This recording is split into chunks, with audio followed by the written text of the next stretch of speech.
Wouldn't that be hilarious if after we all got ready to do this, all of a sudden the lights all went out and one of us is dead when it comes back on? It just turns out we're in the middle of a murder mystery. Like, oh! At any rate, I'm glad you're all here, and I'm glad we are glad, both Dylan and I are glad that you're all going to take part in reading it. And I think it'll be great. I find it a very, very fascinating play. Everyone wants to see Hannibal Lecter, not someone as boring as James Torrance. Boring? He killed somebody and then claimed... Yes, I know what he claimed. I was here when he arrived. It is very different than probably anything or much else that you've done before. Doesn't it stand to reason that there are life forms made completely of energy? Entirely sentient bolts of electricity? I am also a firm believer in the synergistic effect. He has written a good play, a great play. I'm going to do my damnedest to direct it, to bring that out. We don't the director doesn't often have, is the right to say to the playwright, as you wrote this, did this, this is what you were feeling. Okay. But the third part of it is you folks, who are all good actors and actresses, bringing out what you see in there. And it's that combination that makes a winner.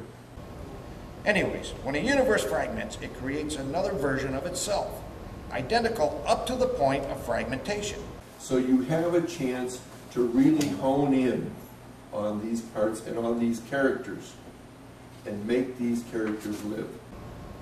That's your first question. Not who am I, what am I, how did I get here, but how am I not showing any life signs? In my 12,452 years, 7 months, 10 days, 12 hours, 18 minutes, and 5 seconds of existence, I have never encountered an anomaly. I know it's a reading. I understand that. But it needs to be every bit as effective as a full performance. Unfortunately, you don't have props to hide or to draw people's attentions away. You're not walking around to draw people. All you've got is your voice, your face, your hands, your body a little bit. How you feel?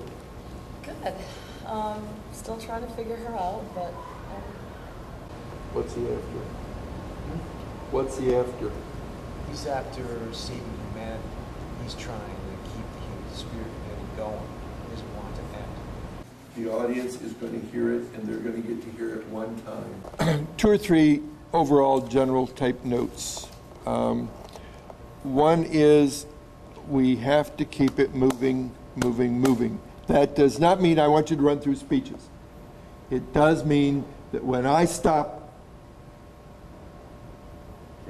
you start.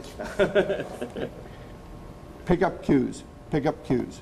Once you pick up the cue, then you can take a little time with what you're saying. But those waits between picking up cues will kill it. Because when you pause, and those of you that have done theater, this is old stuff, Theater 101, when you don't pick up a cue right away, somebody out there says, they don't know they're lying.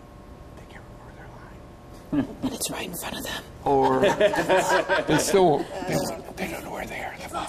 However, having said all of that, I don't want us to rush it through so fast that the audience loses the intent of all that's there.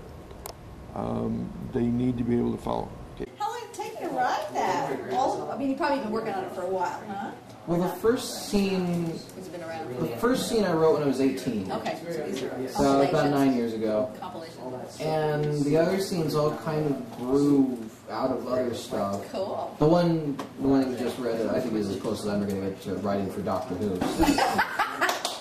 It's so much fun.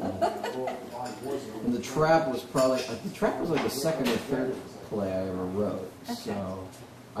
So someone challenged me to write a play that would make the hair stand up on their arm. There you go. So I wrote that and they're like, oh.